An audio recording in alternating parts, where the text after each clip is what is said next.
మాత్రం ఇది భావ్యం కాదు. మీరు ప్రజలు కూడా ప్రభుత్వాన్ని కలిసి రావాలని చెప్పి కోరుతూ, మీరు కలిసి రాకపోతే మేమే ఎంక్వైరీ చేసి ఒకసారి ఇల్లు తీసుకున్న తర్వాత జీవితకాలం ఇల్లు మళ్ళీ ఇచ్చే ప్రక్రియ లేకుండా మీరు ఆధార్ కార్డు మార్చుకుని, అడ్రస్ ప్రూఫ్ మార్చుకుని, రెసిడెన్స్ మార్చుకుని రకరకాల బాక్స్ పట్టుకుని వచ్చి 16 రీళ్ళు సినిమా తీసుకుని ఇక్కడి నుంచి వెళ్ళిపోయిన సందర్భాలు కూడా మాకు తెలుసు. ఒక సినిమా పూర్తిగా అరకు, పాడేరు, బీచ్ ఒడ్డున సినిమా పూర్తి చేసుకున్న సందర్భాలు కూడా మాకు తెలుసు. అనేక సూపర్ హిట్ సినిమాలు కూడా వైజాగ్లోనే షూటింగ్ జరిగాయి.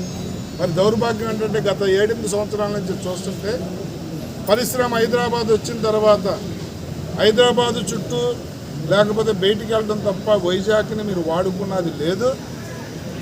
పైగా వీరమల్లు సినిమా రిలీజ్ డేట్ ఇచ్చిన తర్వాత థియేటర్లు బంద్ చేస్తామని చెప్పి ప్రకటించడం అంటే మీరు ఏదైతే షార్ట్ కట్లో వచ్చి ఇల్లు లేదని పెట్టుకుని జగనన్న కాలనీలో 1 సెంటు భూమి తీసుకుని వాళ్ళ పేరును పట్టా ఇచ్చిన తర్వాత ఇమ్మీడియట్గా అమ్మేసుకుంటూ ఇప్పుడు రిజిస్ట్రేషన్ అవ్వకపోయినా తర్వాత చేస్తాం అని చెప్పి చేతులు మారుతున్న అన్నిటి మీద ఎంక్వైరీ అవుతుంది.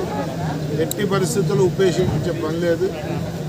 ప్రజలు కూడా ప్రభుత్వం దగ్గర భూమి పుట్టదు, మనుషులు పెరిగినట్టుగా భూమి పెరగదు.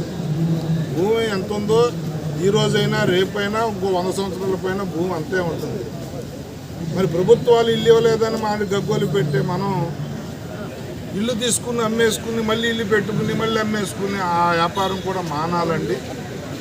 చాలా దురదృష్టకరం ఏంటంటే